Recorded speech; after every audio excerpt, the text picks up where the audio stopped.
Mahindra Singh Dhoni 10 angry moments. Number 10లో 2018 India versus South Africa match అయితే జరుగుతుంది. ఈ మ్యాచ్లో సౌత్ ఆఫ్రికన్ ప్లేయర్స్ 9 ఓవర్స్కే 4 వికెట్స్ అయితే తీసుకుంటారు. కానీ ఇదే టైంలో బ్యాటింగ్లో ఉన్న మనీష్ పాండేను ఎంఎస్ ధోని వీరిద్దరైతే బ్యాటింగ్ చేస్తారు. ఈ క్రూషియల్ సిచ్యువేషన్లో ఎంఎస్ ధోని ప్రతి బాల్కి అయితే ఏదో ఒక స్కోర్ చేద్దామని అయితే చూస్తుండు. ఇక్కడ ఒక బాల్ని అయితే 4 కొడదామని చూస్తాడు. కానీ ఇక్కడ 2D వచ్చే సిచ్యువేషన్. ఈ 2D ధోని ఒక రన్ అయితే తీస్తాడు. నెక్స్ట్ రన్ తీద్దామని పిచ్ మధ్య వరకు వస్తే మనీష్ పాండే మాత్రం బాల్ని చూసుకుంటూ అక్కడే ఉండిపోతాడు. ఇలా చేసిన మనీష్ పాండే పైన ఎంఎస్ ధోని యాంగర్ మూమెంట్ అయితే మనం చూడవచ్చు. 34 of his 3-point.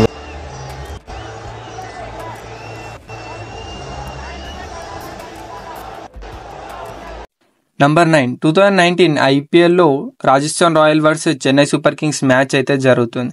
ఈ మ్యాచ్లో చెన్నై సూపర్ కింగ్స్ గెలవడానికి 3 బాళ్లలో 8 రన్స్ అయితే కొట్టాలి. ఇదే టైంలో బెన్ స్టోక్ ఒక ఫుల్ టాస్ బాల్ అయితే వేస్తాడు. కానీ ఈ బాల్ని ఎంపైర్ తొందరనే నో బాల్గానైతే డిక్లేర్ చేస్తాడు. కానీ కొద్దిసేపు అయినాక దాన్ని నో బాల్ కాదని మళ్ళీ కొత్తగా డిక్లేర్ చేయడం వల్ల జడేజా మాత్రం ఆర్గ్యూ చేస్తాడు ఎంపైర్స్ తోటి. కానీ ఎంఎస్ ధోని మాత్రం ఈ సిచ్యువేషన్ చూసి ఫుల్ యాంగర్ అయితే అవుతాడు. ఇలా అయితే కుదరదని ఆన్ ఫీల్డ్కి అయితే వెళ్ళి ఎంపైర్స్ తో అయితే గొడవ పడతాడు. ఆ రోజు మాత్రం ఎంపైర్స్ అయితే ధోని యొక్క విశ్వరూపం అయితే చూసారు. మీరు ధోని ఫ్యాన్ అయితే మాత్రం ఈ వీడియోని తొందర సబ్స్క్రైబ్ అండ్ లైక్ అయితే వేసుకోండి. తొందర సబ్స్క్రైబ్ చేయి మచ్చా, తొందర. Number 8 Dhoni new anger episode అయితే మనం ఈ మ్యాచ్లోనైతే చూడవచ్చు. ఇది ఇంగ్లాండ్ వర్సెస్ ఇండియా T20 మ్యాచ్లోనైతే జరిగింది. దీంట్లో ధోని చహల్ పైన చాలా కోపానికి అయితే వస్తాడు. ఈ ఇన్నింగ్స్లో చహల్ సెకండ్ ఓవర్లో బౌలింగ్ అయితే వేస్తాడు. దీనికి ఇంగ్లాండ్ ప్లేయర్స్ బాల్ని సైడ్కి అయితే కొడతారు. కానీ వాళ్ళ మిస్కమ్యూనికేషన్ వల్ల ఇద్దరు రన్స్ కోసం ఒకటే సైడ్కి అయితే వస్తారు. కానీ చహల్ చేతిలోకి వికెట్ కొట్టమని బాల్ వేస్తే దాన్ని మళ్ళీ ధోని వైపు అయితే విసురుతాడు. కానీ ఇక్కడ చూడాల్సింది ఏంటంటే చహల్కి ఎంపైర్స్ డ్రెస్ను ఇంగ్లాండ్ ప్లేయర్ డ్రెస్ అయితే సేమ్ ఉంటుంది. దీనివల్ల ప్లేయర్ని మిస్కమ్యూనికేషన్ చేసుకొని ధోని వైపు అయితే బాల్ వేస్తాడు చహల్.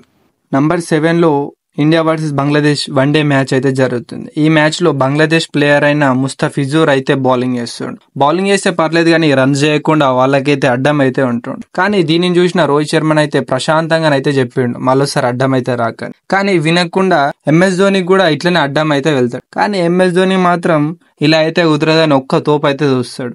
దీనికైతే ఈ ముస్తఫిజుర్ అయితే పర్మనెంట్ గానైతే ఇంజూర్ అయ్యి మ్యాచ్ నుండి అయితే పక్కకి వెళ్ళిపోతాడు. కానీ దీనిపైన అయితే ఎంఎస్ ధోనికును ఈ ముస్తఫిజుర్ బంగ్లాదేశ్ ప్లేయర్కి అయితే మంచి ఫైన్ అయితే పడుతుంది.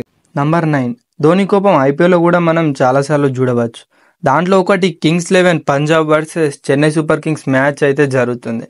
ఈ మ్యాచ్లో Kings 11 పంజాబ్ చెన్నై పైన గెలవడానికి అయితే 12 బాళ్లలో 39 రన్స్ అయితే కొట్టాలి. కానీ అదే టైంలో బౌలింగ్ చేస్తున్న దీపక్ చహర్ 2 బాల్ అయితే డైరెక్ట్ బ్యాట్కి అయితే వేస్తాడు. ఇవైతే 2 బౌండరీ అవతల లోపు అయితే పడతాయి. కానీ ఈ బాల్స్ని అయితే నో బాల్గానైతే డిక్లేర్ చేస్తారు. కానీ ధోనికి అయితే వీటిపైన కోపం అయితే వచ్చి దీపక్ చహర్కి అయితే ఒక క్లాస్ అయితే వీగుతాడు. కానీ తర్వాత ఓవర్లో మాత్రం 5 రన్స్ మాత్రమే ఇస్తాడు. నంబర్ 5 ఇది Chennai Super Kings versus Deccan Chargers మ్యాచ్లోనైతే జరిగింది. దీంట్లో బౌలర్ వేసిన బాల్కి కవర్ డ్రైవ్ అయితే కొడతాడు. సిఎస్కే ప్లేయర్ ఆ బాల్ని 4 వెళ్లకుండానైతే ఆపుతాడు. కానీ ఈ బాల్ని మళ్ళీ ఫీల్డర్కి వేస్తే అతను మిస్ చేస్తాడు.